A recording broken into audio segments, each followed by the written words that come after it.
Please all stand for the opening prayer. Miss Jaya, kindly lead the prayer. Amen. Okay, good morning class. Good morning, Ma'am. Okay, how are you today? We're fine. Okay, that's great. So, is anybody absent from the class today? None, Ma'am. Very good. So, before anything else, I have here a classroom rules. So, be smart. S stands for say please and thank you. M, make friends and be kind. A, always give your best. R, raise your right hand to speak. And T, think before you act. So, before we proceed to our discussion, I have here an activity called Stop Me, Speak Out. So, direction. I have here a crumpled paper ball. I will play the music, and when the music stops, whoever holds the ball will pick a number 1 to 4.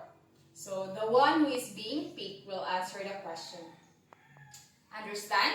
Yes, Ma'am. Okay, very good. So, since we are done with our activity, I have here a question. What did you feel with the activity? Yes, Miss Jana. Okay, thank you so much. Second question. What do you think is the connection of the activity in our lesson for today? Yes, Miss Bakirel. Okay, thank you so much. So, our topic for today is all about categories of curriculum change. So, in your own words, what is curriculum? Curriculum. From the word curriculum, what is curriculum? Yes, Mr. Bermudez. Okay, thank you. So, according to McNeil in 2000, he categorized curriculum change as follows. First, we have substitution. Second, alteration. Third, restructuring. Fourth, perturbations. And fifth is the value orientation. First one is substitution. So, the current curriculum will be replaced or substituted by a new one. Sometimes, we call this a complex overhaul. So, from the word substitute. So, substitute. It will be substituted by a new one or being replaced to a new one. So, curriculum is not permanent because it is based on what the society needed the most. Okay, the second one is the alteration. So, alteration. There is a minor change to the current or existing curriculum. So, minor change, from the word minor, a little bit changes. The third one is the restructuring. It builds a new structure, would mean a major change or modification in the school system, degree program, or educational system. So, using an integrated curriculum is an example for restructuring. So, it is a curriculum that will be structured when there is a significant involvement of parents and the teachers. Example for that is the Parents and Teachers Conference. So, instead of leaving everything to the teacher, the parents will be the one to restructure the significant involvement. They will be involved in the situation of their children. Using the in-school, off-school, or a blended curriculum is an example of restructuring. So,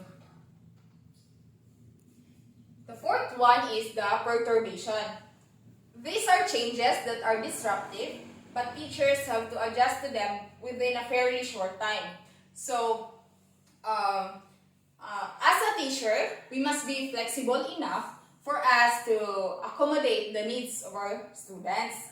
So, example for that is if the principal changes the time schedule because there is a need to catch up with the national testing time or the dean, the teacher has to shorten schedule to accommodate and plan extracurricular activities. Okay, so they will be having adjustment within their classes so that they will come up with the needs of the teachers and the students. And the last one is value orientation. This is a type of curriculum change. Perhaps this classification will respond to shift in the emphasis that the teacher provides, which are not within the mission or vision of the school, or vice versa. So, according to McNeil, it is the type of curriculum change. So, value orientation. So, it is to be oriented. For example, when new teachers who are recruited in religious schools give emphasis on academics and forget the formation of values or faith, they need a curriculum value orientation. Likewise, all teachers in the public schools undergo teacher induction program, which is a special curriculum for newly hired teachers. So, it is an important aspect of the curriculum change. Next one is, regardless of the kind of change in curriculum and implementation, the process of change may contain three important elements. So, as a process, curriculum implementation should be developmental, participatory, and supportive. Developmental in the sense that it should develop multiple perspectives, increase integration, and make learning autonomous, create a climate of openness and trust, and appreciate and affirm strengths of the teacher. So, developmental. As a teacher, we must develop the sense of having relatedness to these students, to come up with having an inclusive education. So, next is participatory. For curriculum implementation to succeed, it should be participatory, especially because other stakeholders like peers, school leaders, parents, and curriculum specialists are necessary. So, in the curriculum changes or implementation, for it to be succeed, it should have the participatory, or a person should participate, especially those curricularists, the teachers, the students, and of course the parents that is needed in the curriculum. So, last one is the supportive. Curriculum implementation is required in the process of change. Material support like supplies, equipment, and conductive learning environment like classrooms and laboratory should be made available. Likewise, human support is very much needed. Yes, the support system is very much appreciated when someone needed the most. So, the human support is it is the most important or essential part to be for the curriculum to implement and to be changed. So, especially those materials are needed because for it to have an easy access. Okay, understand, class? Yes, ma'am. Okay, since we are done with our discussion, I have here another activity. Okay, you will be grouped into 3. Each group will have a role play with their assigned task. So I have here an envelope, and your direction is found inside the envelope. Understand? Yes, ma'am. Okay, very good. Since we are done with our activity, I have here a question.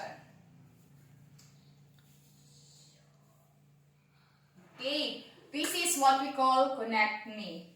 As a future teacher, how can your learning about this lesson be of great help to you as an individual? Yes, Mr. Camillon? Okay, very good. So, as a future teacher, the learning about this lesson be of great help of us as an individual because since we are a future educator, we must learn how to, what are the process of how we are going to change the curriculum, especially in implementing it, and who are the much needed or the person that is needed to implement the curriculum. Okay, so since since we are done with our activity, let's continue let's have our evaluation. Direction. Choose the best answer and write it in a 1/4 sheet of paper.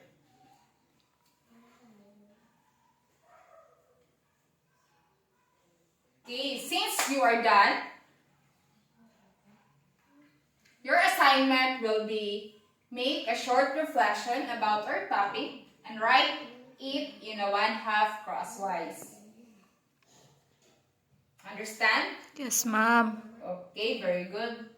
Thank you, class. So please all stand for the closing prayer.